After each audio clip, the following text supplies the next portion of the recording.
Assalamualaikum warahmatullahi wabarakatuh. Alhamdulillah wassalatu wassalamu ala rasulillah wa ala alihi wa sahbihi al-faizina biridallah amma ba'd.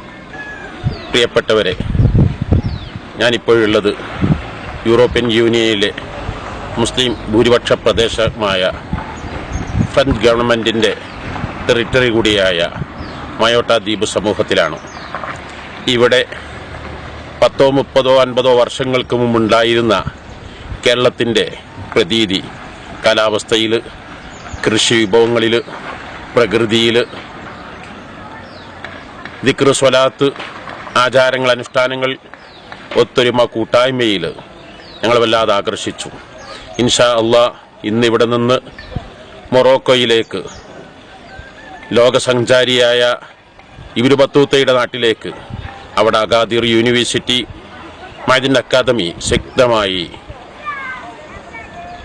Ibnu Battuta centre ആരംഭിക്കുന്നതിനും മൊറോക്കോയിൽ നടക്കുന്ന മതസൗഹാർദ്ദ സമ്മേളനത്തിൽ സംബന്ധിക്കുന്നതിനുമാണ് പോകുന്നത്. ഈ തിരക്കിനിടയിൽ അതിപ്രധാനമായൊരു സന്ദേശം പ്രിയപ്പെട്ടവരെ അറിയിക്കുകയാണ്. 1997 ജൂൺ 6-ന് 19 വർഷം മുമ്പ് മലപ്പുറം നാഷണൽ ഹൈവേയുടെ ഓരത്ത് വളരെ ലളിതമായി തുടങ്ങിയ ഒരു സംരംഭമാണ് മഅദിൻ അക്കാദമി. ഇന്നത് വലിയൊരു പ്രസ്ഥാനമാണ്. 150 ഏക്കറിലധികം ഭൂമികളിലായി 21,000-ത്തിലധികം വിദ്യാർത്ഥികളായി 34 സ്ഥാപനങ്ങളിൽ 1880 സ്റ്റാഫ് സേവനം ചെയ്യുന്ന മഹാപ്രസ്ഥാനം. ആ പ്രസ്ഥാനത്തിൻ്റെ ജീവകാരുണ്യ, സാമൂഹ്യക്ഷേമ, വിശിഷ്യ വിദ്യാഭ്യാസ മേഖലയിലുള്ള പ്രവർത്തനങ്ങൾ കേരളത്തിനകത്തും പുറത്തും, ഇന്ത്യക്ക് പുറത്തും ഏഷ്യക്ക് പുറത്ത് മയോട്ടയിൽ വരെ മാതൃകയാക്കുകയും അതിനെ പിന്തുടർന്ന് പലതും പ്രാവർത്തികമാക്കുകയും ചെയ്ത ഈ സാഹചര്യത്തിൽ സ്വലാത്ത് നഗർ സമൂഹത്തിന് നൽകുന്ന ഗുണങ്ങളും നേട്ടങ്ങളും പുറം ലോകങ്ങളിലേക്ക് എത്തിക്കുക എന്നതിൻ്റെ ഭാഗമായി 2017 വൈസനീയം 20ാം വാർഷിക പ്രോഗ്രാം 20 പദ്ധതികളിലൂടെ നടക്കുകയാണ്.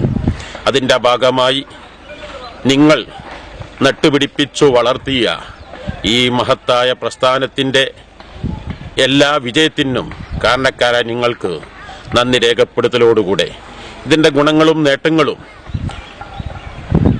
ആവശ്യകതകളും പുറം ലോകങ്ങളിലേക്ക് അറിയിക്കുന്നതിനും സമൂഹത്തിൻ്റെ വ്യത്യസ്ത മേഖലയുള്ള സാധാരണക്കാരുടെയും പണ്ഡിതന്മാരുടെയും ചിന്തകരുടെയും ബുദ്ധിജീവികളുടെയും എല്ലാവരുടെയും വിലപ്പെട്ട അഭിപ്രായങ്ങളും നിർദ്ദേശങ്ങളും ആരാഞ്ഞ് അതിൽ നിന്ന് മഅദിൻ ഭാവിയിൽ ഒന്നുകൂടി ശക്തിപ്പെടുത്തുന്നതിനും വളർത്തിയെടുക്കുന്നതിനുമാണ് ഈ മഅദിൻ വൈസനീയം സ്നേഹസഞ്ചാരം ആരംഭിക്കുന്നത്. ഏപ്രിൽ 7 തൊട്ട് ഒരാഴ്ചക്കാലം നീണ്ടു നിൽക്കുന്ന ഈ സ്നേഹസഞ്ചാരത്തിൻ്റെ വൈസനീയം സ്നേഹസഞ്ചാരത്തിൻ്റെ ലക്ഷ്യങ്ങൾ 4 ആണ്. 1, ഇതിൻ്റെ നേട്ടങ്ങളും ഗുണങ്ങളും സർവരിലേക്കും എത്തിക്കുക, സർവരുടെയും അഭിപ്രായങ്ങളും നിർദ്ദേശങ്ങളും സ്വരൂപിച്ച് സ്ഥാപനം ശക്തിപ്പെടുത്തുക. 2ാമതായി, ഇന്ന് സമൂഹത്തിൻ്റെ സർവമേഖലകളിൽ, വിശിഷ്യ കുട്ടികളിൽ വരെ മദ്യത്തിൻ്റെയും മയക്കുമരുന്നിൻ്റെയും അശ്ലീലങ്ങളുടെയും ദുശീലങ്ങളുടെയും ദുസ്വഭാവങ്ങളുടെയും പടർന്നു പന്തലിച്ചുകൊണ്ടിരിക്കുന്ന വളരെ വളരെ വേദനാജനകവും ഭീതിദായകവുമായ ഈ സന്ദർഭത്തിൽ അതിനെ പ്രതിരോധിക്കുകയും എതിർക്കുകയും ചെയ്യേണ്ട സോഷ്യൽ മീഡിയകളും മോഡേൺ ടെക്നോളജിയും ഒക്കെ അതിൻ്റെ പ്രചാരകരും പ്രവർത്തകരുമായി വളരെ മലീമസമായ ചുറ്റുപാടിൽ സമൂഹത്തിനെ ശക്തമായി ബോധവൽക്കരണം നടത്തുക 2ാമത്തെ സന്ദേശമാണ്. വൈസനീയം സ്നേഹസഞ്ചാരത്തിൻ്റെ ലക്ഷ്യമാണ്. 3ാമത്തെ ലക്ഷ്യം കാലാവസ്ഥാ നിരീക്ഷകരുടെ അഭിപ്രായത്തിൽ ഈ നൂറ്റാണ്ടിനിടയിലുണ്ടായ ഏറ്റവും ശക്തമായ വരൾച്ചയും ജലക്ഷാമവും എന്തെന്ന് പറയാൻ പറ്റാത്ത പ്രവചിക്കാൻ പറ്റാത്തൊരവസ്ഥ. യഥാർത്ഥത്തിൽ ഒരു പുഴയുടെ ഓരത്തു നിന്നാണ് വുളു അംഗസ്നാനം ചെയ്യുന്നതെങ്കിൽ പോലും മിതമായ ആവശ്യമായ വെള്ളം മാത്രമേ എടുക്കാവൂ. വുളു എടുക്കുമ്പോൾ ഒരു 800 മില്ലി കേവലം ഒരു മുദ്ദുകൊണ്ട് മാത്രമായിരിക്കണം.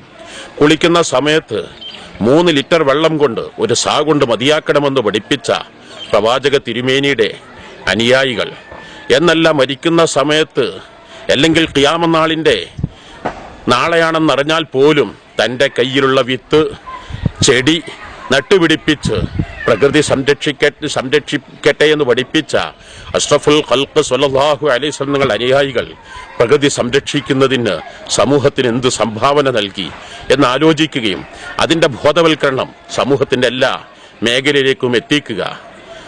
4ാമത്തെ ലക്ഷ്യം, വൈശിന്യം സ്നേഹസഞ്ചാരം കൊണ്ട് ലക്ഷ്യം വെക്കുന്നത് പതിറ്റാണ്ടുകൾ മുമ്പ് നമ്മുടെ നാട്ടിലുണ്ടായിരുന്ന ഒത്തൊരുമയും കൂട്ടായ്മയും സ്നേഹവും സന്തോഷവും തിരിച്ചുപിടിക്കുന്നതിന് സമുദായത്തിന്റെ അടിസ്ഥാന യൂണിറ്റുകളാകുന്ന ഓരോ കുടിലുകളിലും വീടുകളിലും ആ സന്ദേശം എത്തിക്കുകയും എല്ലാവരെയും സ്നേഹപൂർണമായ ഒത്തൊരുമയോടുള്ള മനസ്സ് പടുത്തുയർത്തുക എന്നീ 4 വ്യക്തമായ ലക്ഷ്യത്തോടുകൂടെയാണ് ഈ വൈശിന്യം സ്നേഹസഞ്ചാരം ഏപ്രിൽ 7 തൊട്ട് ഒരാഴ്ചക്കാലം നിങ്ങളിലേക്ക് എത്തുന്നത്. ഇന്നുവരെ മഅദിൻ സംരംഭങ്ങളെല്ലാം നെഞ്ചിലേറ്റിയ പ്രിയപ്പെട്ട എല്ലാവരും ജാതി മത ഭേദമന്യേ സർവരിൽ നിന്നും എല്ലാവിധ സഹായ സഹകരണങ്ങളും അപേക്ഷിക്കുകയാണ്, ആഗ്രഹിക്കുകയാണ്. നിങ്ങൾക്ക് പകരം നൽകാൻ ഞങ്ങളുടെ പ്രാർത്ഥനകൾ മാത്രമാണ്. സദാസമയത്തും നിങ്ങൾ ചെയ്ത എല്ലാവിധ ശാരീരിക, സാമ്പത്തിക, മാനസിക സഹായ സഹകരണങ്ങൾക്ക് നന്ദി രേഖപ്പെടുത്തി ഇനിയും നിങ്ങളുടെ സഹായം അഭ്യർത്ഥിച്ച് അസ്സലാമു അലൈക്കും വറഹ്മത്തുള്ളാഹി വബറകാതുഹു.